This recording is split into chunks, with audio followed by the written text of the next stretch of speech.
I've worked with high-voltage electrical systems for over a decade now. It's the kind of job that keeps your hands rough, your back sore, and your paycheck solid. I'm talking long days at industrial sites, wiring up panels that could kill a man in less than a second. Dangerous work, but it kept a roof over our heads and food on the table. For 17 years, I thought I was building a life with my wife, Melissa, and our daughter Zoe. I thought we were solid. That day started, like any other. I was 30 minutes from home, sweating it out at a factory install. My team had broken for lunch, but I was trying to finish one last panel so we could run the test afterward. Nothing unusual.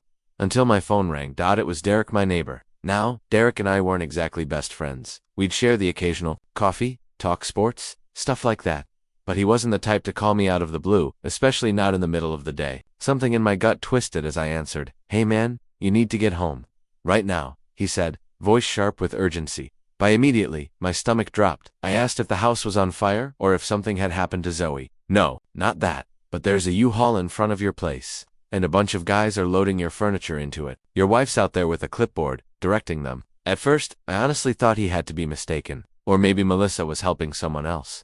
But Derek described everything: the leather couch, the big TV, even our dining table, getting hauled into this truck, and Melissa wasn't panicking. She was calm, in control. I didn't even hang up properly, just pulled off my gloves, told my supervisor there was an emergency, and bolted for my truck. I broke every speed limit on the way home, running every red light like I was chasing down the end of my world. My mind was racing. Was she in danger? Was she being forced into this? Or had she just snapped? As I turned onto our street, I saw it right away. Big 26-foot U-Haul, parked half on our front lawn like it belonged there. And Melissa, she was standing next to it in leggings and a tank top, clipboard in hand. Watching the movers like this was just another task on her to-do list. And then I saw him, some tall guy, in a polo shirt and designer shades, walking around like he owned the place, pointing at my stuff. Directing movers like this was his house, like he had a right to touch a single thing under my roof. I didn't think, I just acted. Slammed the brakes, jumped out, left my truck door wide open. I was on him in seconds. "What the hell do you think you're doing?" I shouted, standing nose to nose with him. He barely glanced at me, just said, "Mind your business, dude," like I was the one intruding.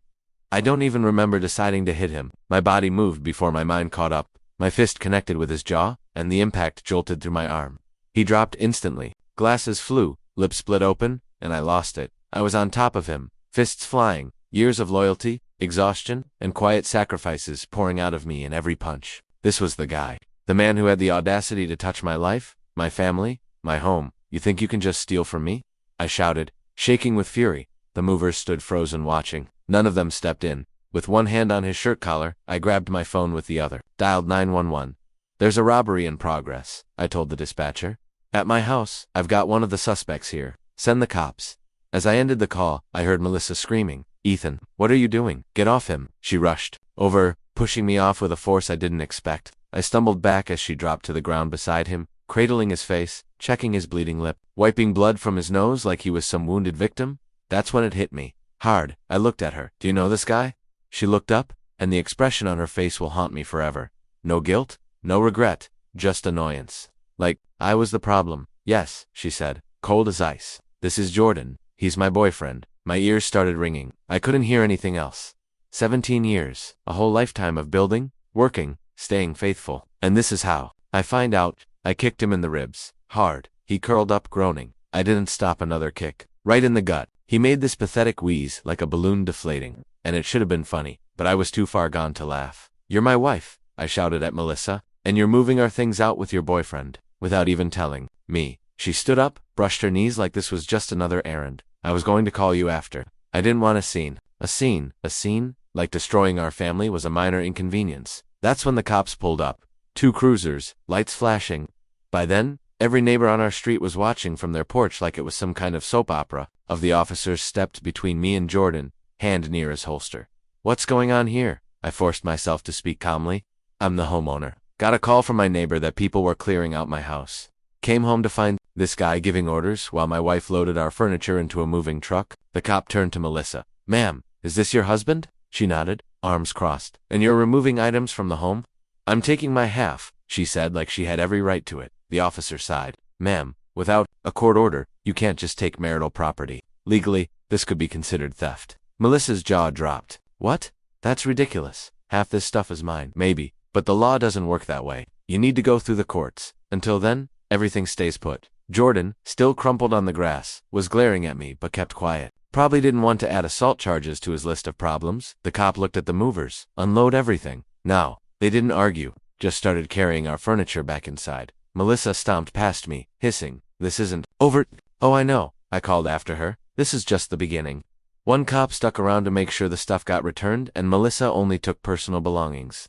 I stood in that half-empty living room, knuckles throbbing, heart hollow, took off my wedding ring and set it on the table. Just stared at it. That's how Zoe found me when she got home from school. Backpack still slung over one shoulder, eyes scanning the chaos. "Dad, why are you home?" She looked around, noticing the displaced furniture, the mess, the tension thick in the air. "What happened?" I patted the couch next to me. "Come, sit down, kiddo. We need to talk." Zoe sat beside me on the couch, looking confused and nervous. Like she could tell something was seriously wrong but didn't know how deep the cut actually went. I looked at her, my daughter 16 years old, with that same stubborn jaw she got from her mom, and eyes that used to light up when I'd walk through the door. Now, they looked unsure, distant. I took a breath and said it straight. "Your mom left today. She's with someone else."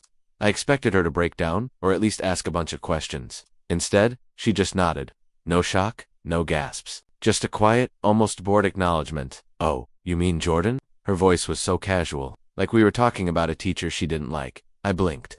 The air left my lungs like I'd been sucker punched. You already knew." Zoe started picking at the hem of her sleeve, avoiding eye contact. "Yeah, Mom told me a while ago." "How long?" She shrugged. "Like 6 months, maybe a bit more. He's her college boyfriend. They found each other again on Facebook." Each word she spoke felt like another crack splitting open the foundation of my life. My daughter had known for months that her mother was cheating on me, and she said nothing. Zoe kept talking, like it was all just a fun little love story. Told me he was her soulmate, that they were meant to be, but life got in the way. He had to move to Europe after college. They lost touch. I couldn't believe what I was hearing. This wasn't just about betrayal anymore, it was about the people I loved the most, rewriting the story of our lives behind my back. "She only married you because you were stable," Zoe added. "You were the safe choice, a good provider." There it was. I wasn't her love. I was the fallback. The plan B, the guy who paid the bills and fixed the gutters and showed up to dance recitals while she waited for her real love to reappear. I sat there staring at the floor, trying to keep my voice steady. So I was the insurance policy.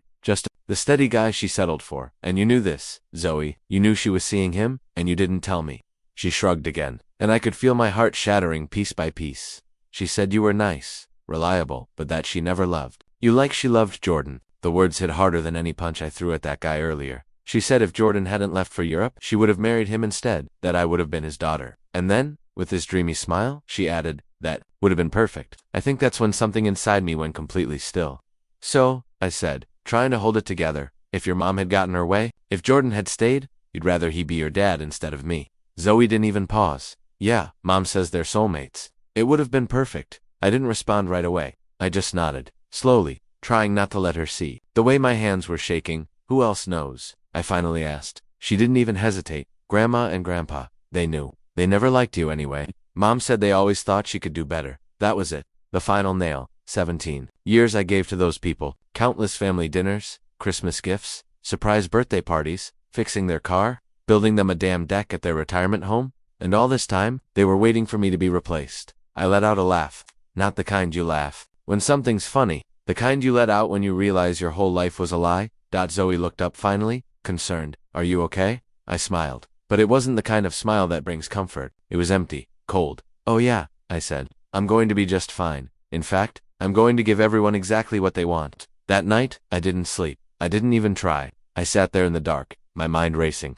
The betrayal was a wildfire, burning through every memory, every assumption. And in the ashes, I started making plans. First thing in the morning, I went to see Marcus. He's an old friend, a bulldog of a divorce attorney. We played football together in high school. I rewired his whole house last year as a favor. So, when I walked into his office unannounced, his assistant just waved me through. "Jesus, Ethan," Marcus said when he saw me. "What the hell happened?" I laid it all out. Every detail. No filter, no sugarcoating. By the time I finished, he already had the forms on his desk. "I want this done fast," I told him. "She gets the legal minimum. Nothing extra. Not a penny." Marcus didn't flinch. "We'll file today. Emergency hearing. I'll get a judge to freeze the assets, too, since she already tried to move out property." "What about custody?" I gave a bitter laugh. "She can have Zoe. Let them play house together. They deserve each other." Marcus raised an eyebrow but didn't argue. "You'll still have to pay support." "Fine," I said. "Whatever the law requires, nothing more."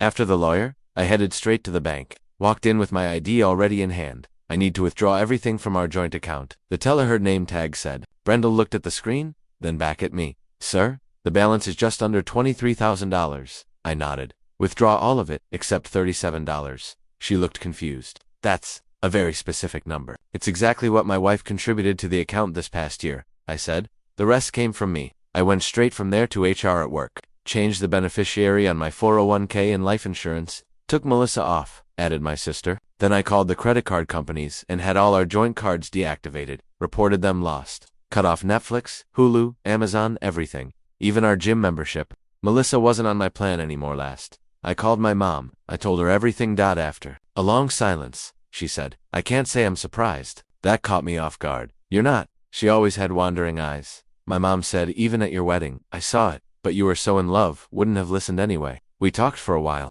She offered something I wasn't ready to hear, but needed. You really don't want custody of Zoe. I hesitated. Every time I look at her, I see her mother, and I hear her saying she wishes Jordan was her dad. She's 16, Ethan. Kids that age say stupid things. They don't understand what they're doing. Maybe, but I can't look at her right now without feeling sick. If you need time, she said gently, she can stay with me. Just don't make anything permanent while you're this angry. I agreed to think about it, because the truth is, maybe my mom was right. Maybe I was too deep in my pain to see anything clearly, but in that moment, all I felt was betrayal. From my wife, from her parents, and from the girl I had raised, protected, and loved for 16 years, who now saw another man as her fairy tale dad.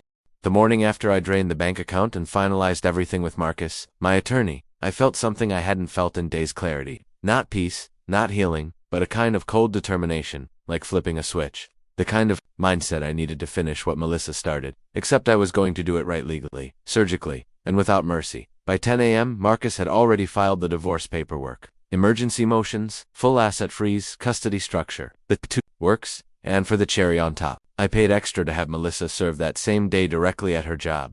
Melissa worked at a trendy little salon downtown, the kind of place with soft jazz playing, cucumber water in the lobby, and overpriced shampoos lined up like trophies. According to the process server I hired, she was cutting someone's hair when he walked in and handed her the envelope. She went pale, stopped mid-sentence, scissors in one hand, divorce summons in the other. I wasn't there to see it, but I imagined the moment in vivid detail, her reading over those papers, realizing what they meant, that she wasn't just losing me, she was losing the house. The money, the illusion of control, because here's what she didn't know, or maybe just didn't think about. I bought the house 2 years before we got married. It was in my name, always had been. She didn't pay a cent toward the mortgage. And that remodel fund she thought was hers to dip into, gone spent on legal fees and a fresh start. Her car was already in her name, so she could keep that, but my truck, company vehicle, off limits. As for the rest of the possessions, she was entitled to exactly what the law said. She could take and nothing more, no alimony either. We both worked full-time jobs and earned comparable salaries. She had no case for spousal support, especially after pulling a midday moving stunt and parading her boyfriend on my property, not to mention the police report. That little piece of paper turned out to be gold. My phone didn't stop buzzing all afternoon. 10 missed calls, all from Melissa. Voicemails ranging from furious to tearful to panicked. I let them stack up. On the 11th call, curiosity got the better of me, and I finally picked up. What the hell is this? She screamed before I could say a word. Divorce papers, I said.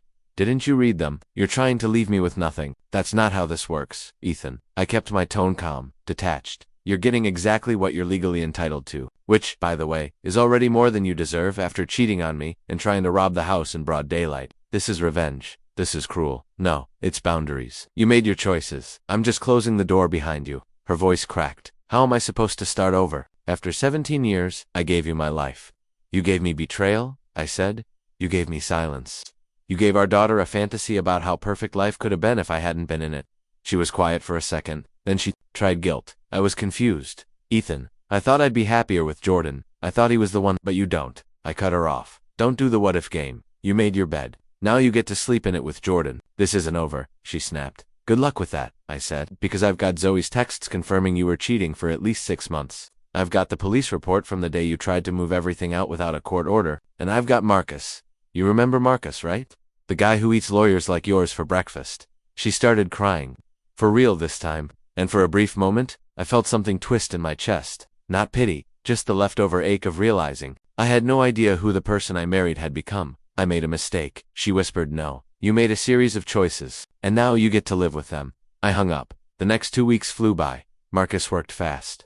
The judge granted an expedited hearing because of the property issue. Melissa's attempt to take things without permission actually helped my case. Irony, right? I showed up to court in my best suit, clean-shaven, focused. Marcus was already there, flipping through files like he was about to carve up a roast. Across the room, Melissa sat with her attorney, some young woman named Vanessa, who looked like she'd just passed the bar. Jordan came too. His face was still bruised, and the swelling around his eye made him look like a raccoon that lost a fight. Melissa's parents showed up with Zoe. They all sat on one side. I sat on the other, stone-faced.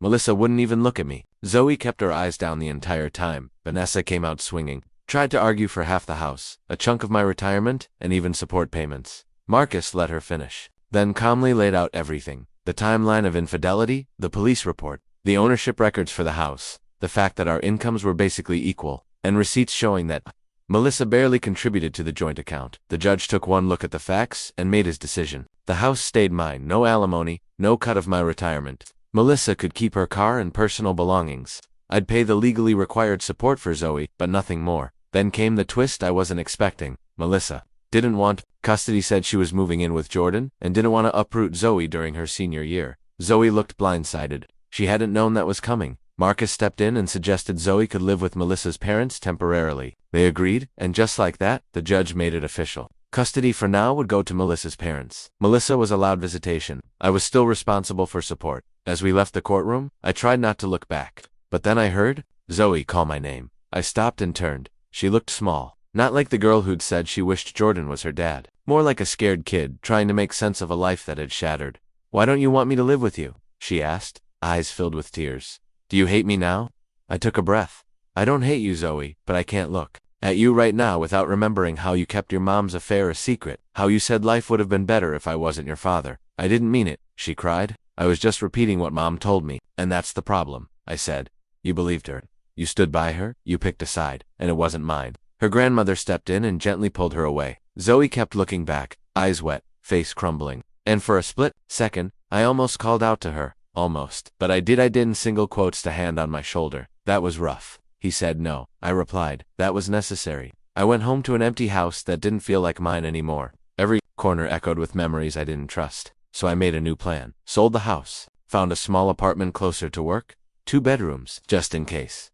I didn't know if Zoe would ever come back, but I needed to be ready. If she did, Melissa kept calling. Texting her messages swung wildly between threats and desperation. I ignored most of them, only replied when it involved practical stuff, documents, logistics, insurance, for Zoe. 3 weeks later, Zoe's grandmother called me. "It's about Zoe," she said. "She's not doing well." My heart skipped. "Is she sick?" "No, not physically, but she's barely eating. She's failing school. She's falling apart, Ethan." I wanted to say it wasn't my problem anymore.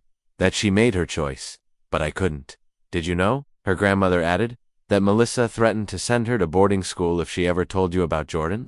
That stopped me cold. "Zoe didn't betray you. She was afraid." I didn't say anything. Couldn't. "Would you be willing to talk to her?" she asked. "I think she needs to hear that you don't hate her." I told her I'd come by after work the next day, because maybe, just maybe, some of the damage could still be undone.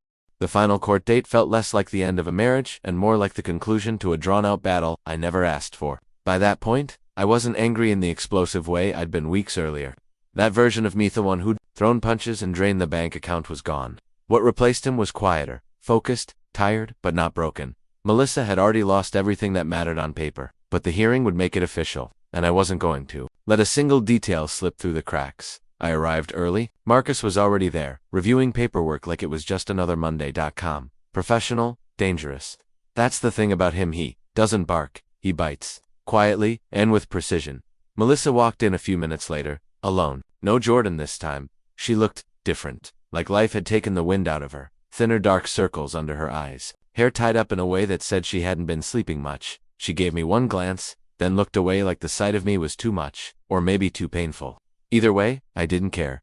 Zoe showed up shortly after, escorted by Melissa's parents. I hadn't seen her since our last talk outside the courtroom. She looked like she was holding herself together with string and tape, eyes puffy, shoulders low. That confident, sharp-tongued teenager had been replaced by a girl who looked like she just wanted someone to pull her out of the wreckage. We didn't speak, not yet, but something passed between us. Something fragile. Like an opening in a storm, the hearing moved quickly. Most of it was just confirming the temporary orders from the emergency session weeks ago. The judge formalized everything: property, financials, custody. Melissa didn't object to a single thing. She just nodded. Hollow. When the issue of Zoe came up, Marcus made a recommendation.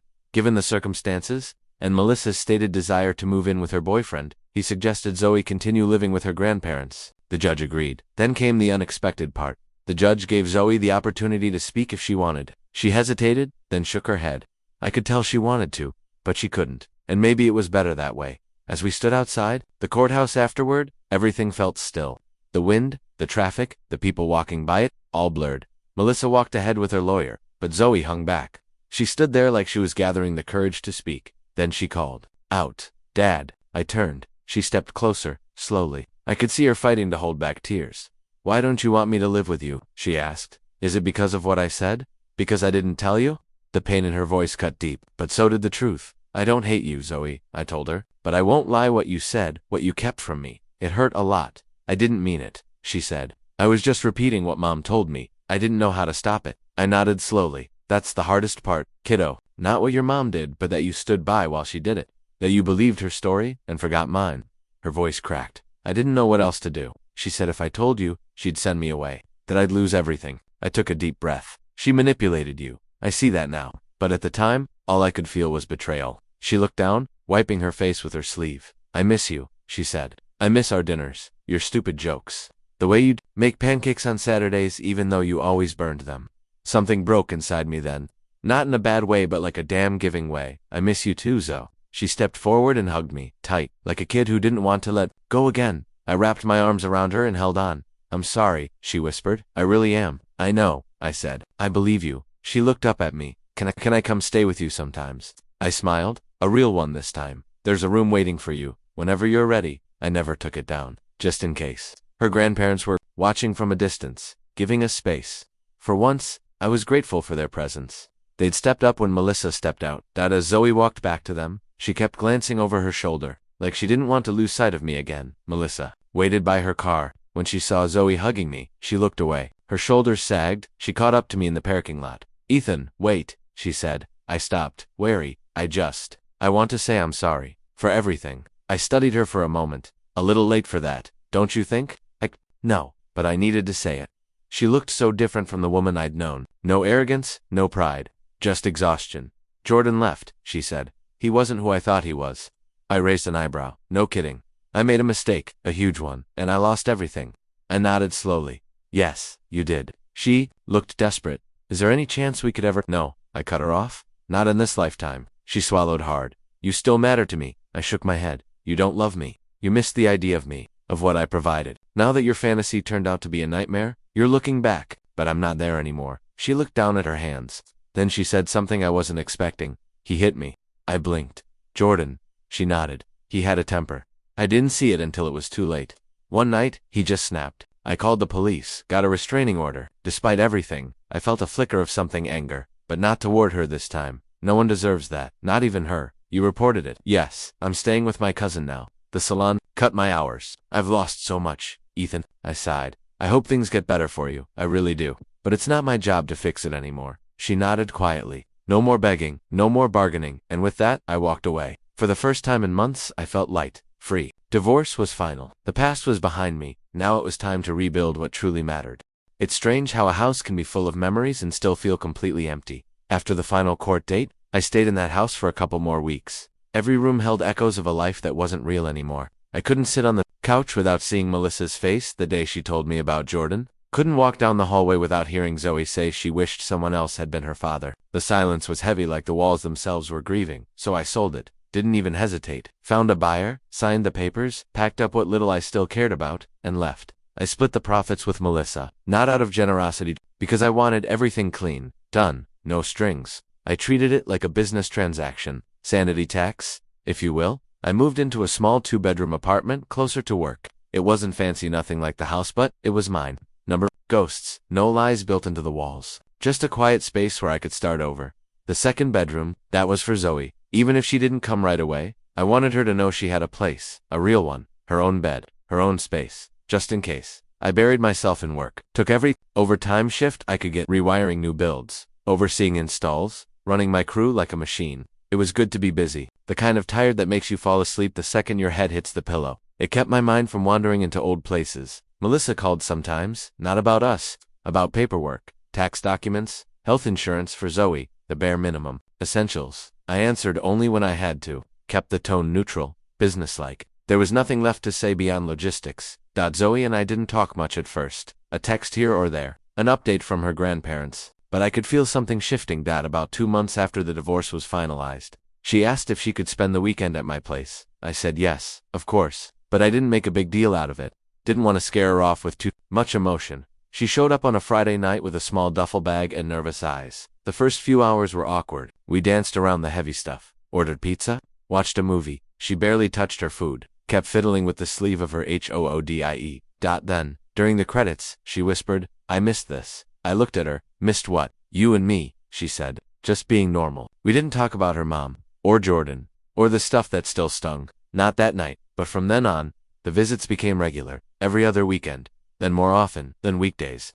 Eventually, Zoe moved in full-time. Her grandparents were supportive. Melissa, not so much. She was inconsistent, missed scheduled calls, forgot about lunch plans. Zoe stopped expecting much from her. One night, while we were making dinner together, just simple pasta and garlic bread, she asked me a question that made me pause mid-chop. "Do you ever miss her?" I thought about it. Really thought about it. I miss who I thought she was, I said, but that version of her never really existed. So no, not anymore. Zoe nodded like she understood more than I realized. "She still asks about you," she said. "Wants to know if you're seeing anyone." I smiled. She should probably focus on her own love life. Speaking of which, Zoe groaned. Already, knowing what I was about to say, double quotes, "Yes, I'm still dating Alex," she muttered, rolling her eyes. "Just making sure. And he's still treating you with respect?" "Yes, Dad. Because if not, I know how to rewire brake lines." She smirked, then laughed for the first time in a while. And just like that, we started finding our way back to each other. It wasn't perfect. Far from it. We had hard conversations. About trust, about pain, about how people we love can still make choices that hurt us deeply. She started therapy. Once a week, I supported it fully. And honestly, it helped her more than I could. Helped her unpack everything she'd been carrying. I also started seeing someone. Her name's Jaime. We met on a job site. She's a project manager, sharp, organized, doesn't let me get away with anything.